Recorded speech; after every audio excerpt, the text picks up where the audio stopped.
Hello, everyone. Um, I don't know. Apologies for the different lighting right now. It's actually nighttime, and it was a very rainy day, so I opened the windows because I like looking at the rain. Um, but I have to, do all this setup with the lighting to make it look like it normally does, and I couldn't be asked, to be honest. Uh, so we're just doing this with this funky lighting, which, kind of works for uh, the topic of this video, actually. It's kind of thematic. I am recording this because in the last few days, a lot of you know this if you've kept up with Twitch streams and my Discord and my socials and stuff. But for anyone who isn't aware, I, in the past few days, checked out Blade Runner and Blade Runner 2049. I have never experienced either of these. I knew so little about them except that they were the cyberpunk genre, sort of dystopian future genre. Um, yeah, I really had no idea what to expect, but I had been getting recommendations to check them out for years upon years upon years, and I figured, you know what? I checked out Dune. I actually wanted to watch Blade Runner 2049 before checking out Dune, because I was about to dive into a mini Denis Villeneuve binge, but I learned that Blade Runner 2049 was a sequel. So then I just finished Dune Part 1 and 2, loved them, adored them beyond words, and then I made a video about that. But so after that, my next project in terms of films was to check out the Blade Runner series. So last week sometime, at the time of recording this, I checked out Blade Runner, the 1982 film. I sat with it, and then a few days later, so this is 2 or 3 days ago now, I checked out Blade Runner 2049. And I just really need to talk about this series, specifically 2049, but I have a lot of appreciation for the original as well. It's these two together are going to be, in some capacity, if it's honorable mentions or whatever, a mention on my top 100 list in one way or another. It's too good a series, and specifically 2049. Wow. But let's start with Blade Runner. I don't know how much I have to say. This might be a shorter video. I have no idea. Blade Runner is a fantastic film. It's super suited to my sensibilities. It's this very slow burn, slow moving film that, more so than trying to really entice you with an incredibly insane plot, although there are some really cool plot elements, or really pulsating action, although there is some action, it is more so very confident in its world and the way it presents that world, and it just banks everything on that, basically.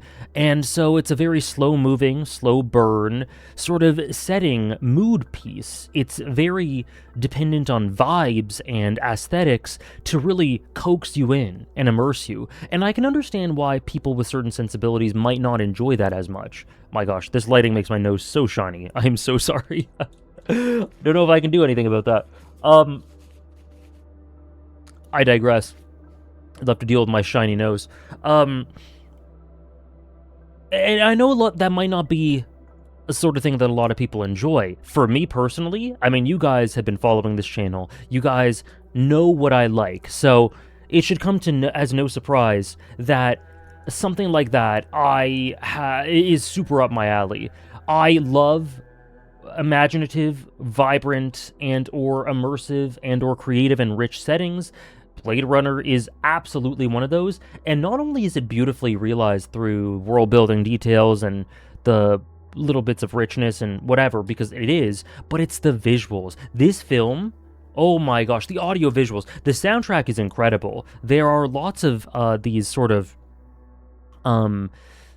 it has a big focus on brass. I don't know the exact brass instrument, but there are lots of brassy tracks. Those were okay. I liked them well enough. They aren't super my thing, but more so there are lots of these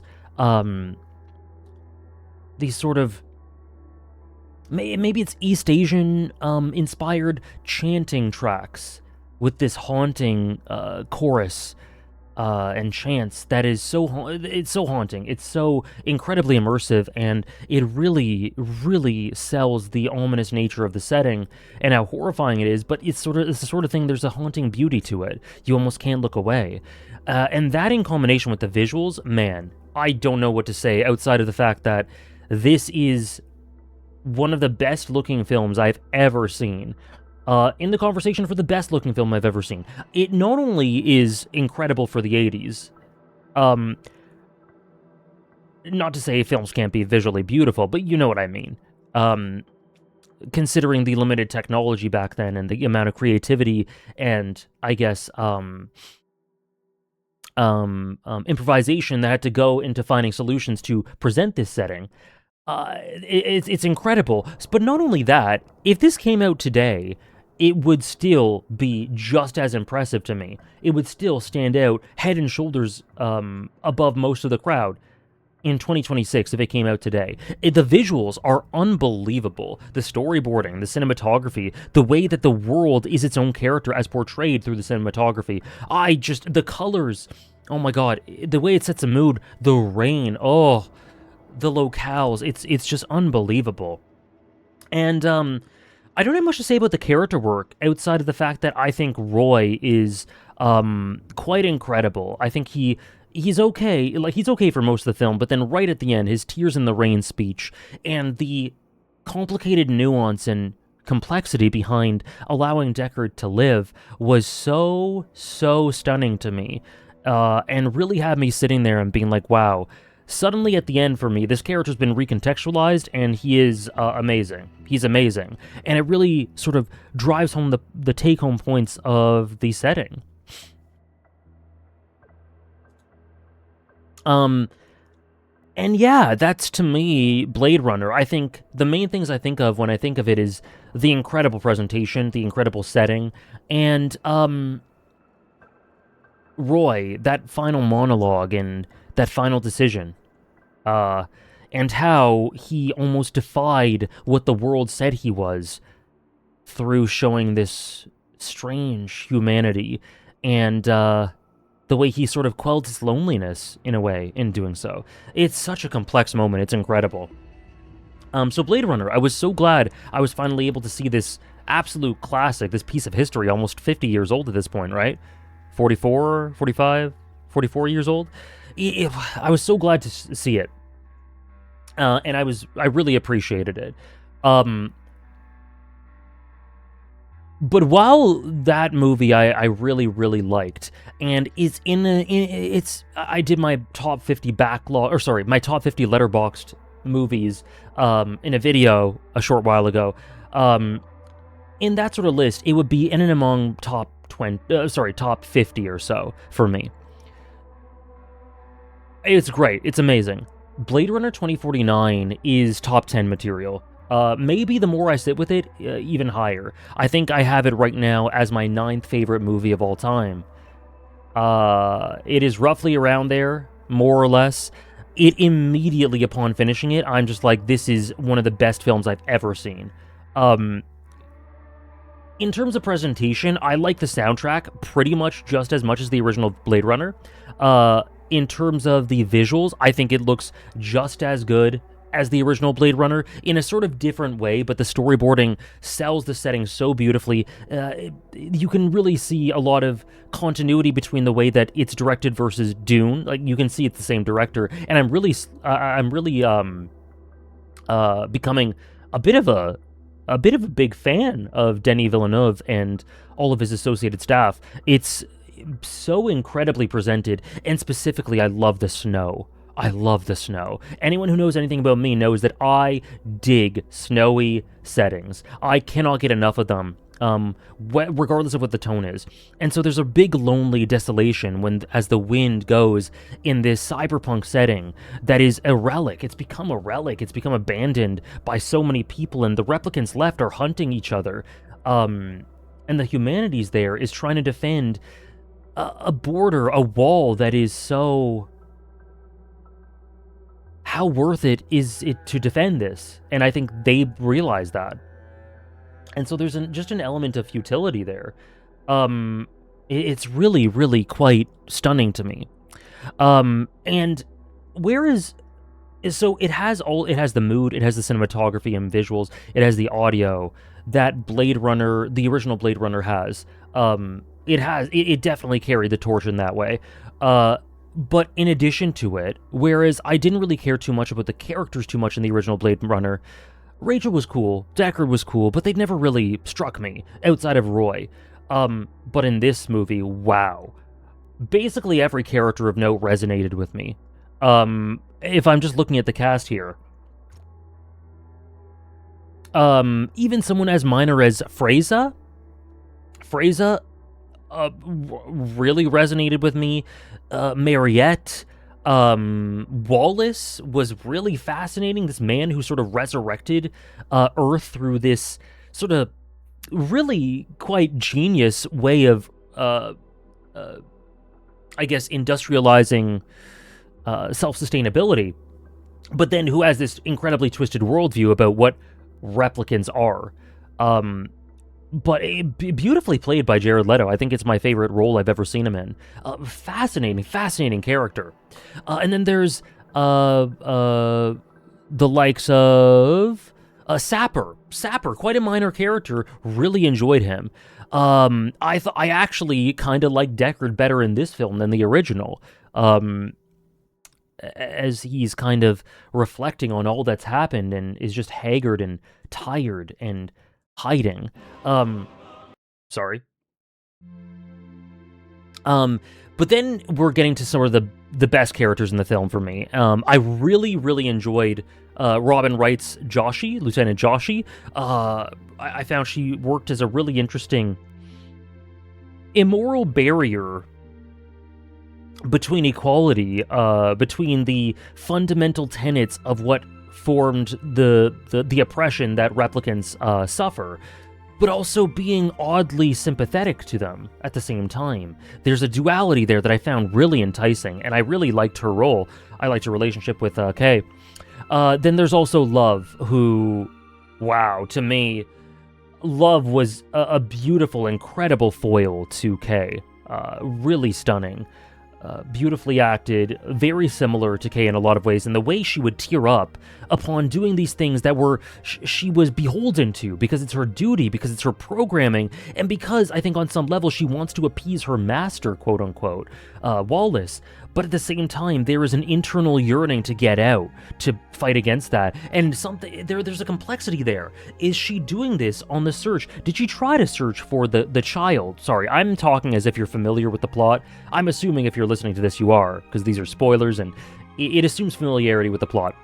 It's fine.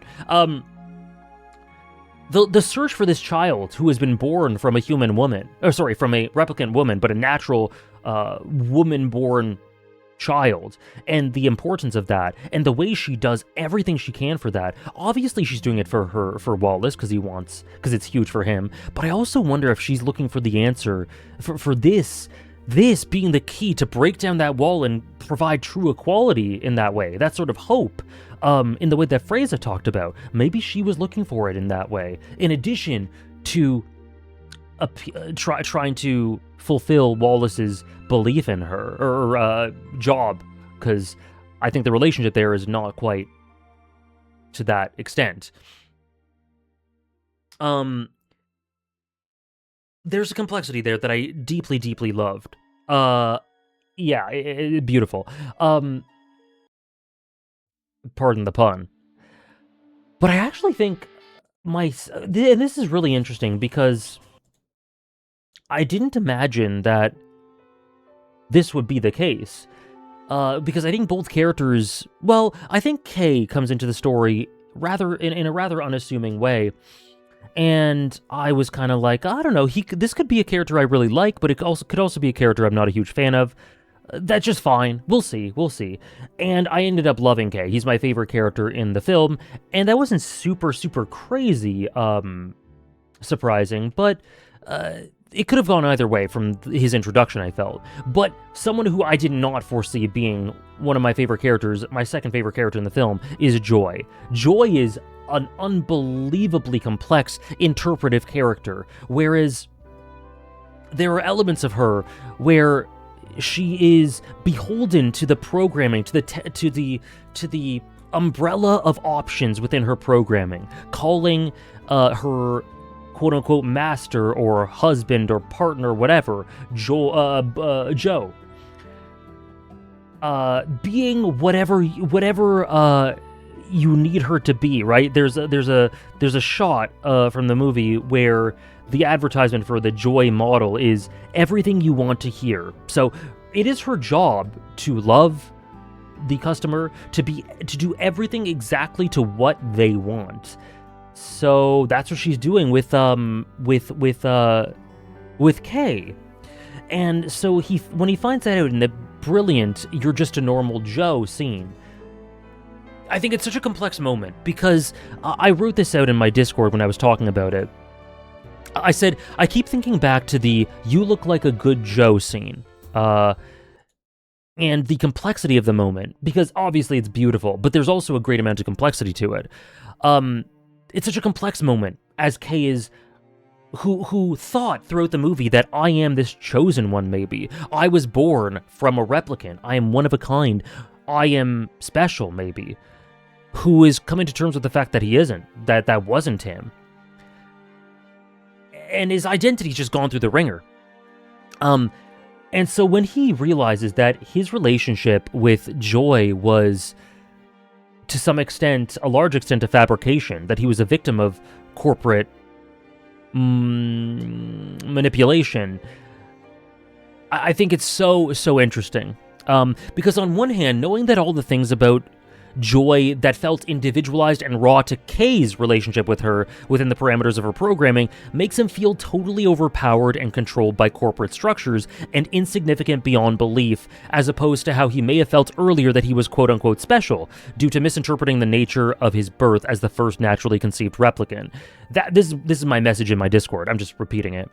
So yeah, all of this, obviously, it crashes down on him, and in that moment, he must feel so insignificant, so controlled. He must have felt like that relationship was incredibly hollow. And then in turn, this caused him to decide, fuck it, and pursue his own path despite what seems like an insignificant existence that was laid out for him, to pursue his own path and carve an identity for himself. And he chooses actively here to be a hero. Right? And it's such a beautiful character arc, it's such a beautiful character decision, it's amazing. But I also think that that moment at least slightly makes Kay think that in spite of her programming, his Joy, did show him an affection and a personalization that transcended her programming, that she was able to exist in a way beyond that. And I think that he carries her torch and gives him some hope and empowerment to save Deckard too. Because she was very much in a position like he was, seemingly constrained by her programming, in a way that was horrifying. But there was a desire within her to be free as well. There was she was programmed to love Kay. She was. But I can't help but think that the themes of the work, the message of the work, the tonality of Joy, certain lines here and there, make me think that she was able to in some ways genuinely love him and genuinely transcend that. And this Joy was a partner for Kay in a way that transcended her objectification. I really would like to think that. And part of me does think that. And part of me thinks that in this moment, Kay thinks that. I think that the scene where he reaches out, and then there's this scene where he reaches out to feel the snow after learning about his memories. He reaches out to touch the snow, this tactile feeling to ground him and make him feel this reality, feel like he is an active, breathing participant of the world. And there's more to it, of course, but that parallels a scene where Joy reaches out to the rain when he use the device that allows her to walk free, uninhibited. Those two scenes where she reaches out to the rain, being able to touch it for the first time, when he reaches out to the snow, they're clear foils to one another for those scenes. And I can't. I really, really, genuinely think that it alludes to the fact that both of them fought and, in a way, succeeded to transcend their programming. I really feel that way. But then at the same time, I can also see the argument that everything she did was under the umbrella of what she was programmed to do, that it was all hollow, and that in the face of that hollowness, Kay had a defiance to fight against it. I also likewise, um, buy into that as well. It's so complex and so interpretive. I think lots of viewpoints on that are very valid. Um, and yeah, because of these sorts of conversations, these things I was thinking during the movie, I feel like Joy is my second favorite character in the movie. Kay is my favorite. Uh, just wow, just. Ugh. And then the way it concludes with Deckard reaching his daughter, the ambiguity about Deckard's existence as well. Um, all these little touches like Wallace not being able to see, so using his drones to see through them, and the idea, the symbolism that Wallace can only see the world through technology, and how in that way he's lost sight of things, he's lost sight of the forest for the trees. It's genius. Every little detail I pour over, and there's just endless depth to this movie. It's an incredible film. Unbelievable. I'm going to be revisiting it without a doubt. It's 2 hours, 40 minutes or so, 45 minutes, something like that. It felt like an eternity and like a blink of an eye. I don't know how to describe it. It was this ephemeral yet eternal movie to me, and I just, wow, I just loved it. I loved it so much. Anyways, I think I'll end it there. Thank you so much for listening to me ramble about this masterpiece of a movie. Both Blade Runner and Blade Runner 2049 together making this cohesive, incredible story. Just unreal. Thank you for listening to me. It's gotten even darker outside in the time I've been talking. Let me know what your thoughts on both movies are, your interpretations of the characters, of anything I've said. Feel free. I just love it. I just love this film so much. Hopefully I haven't missed anything I wanted to say, but hey. Thank you so much for watching, and I'll see you in the next one.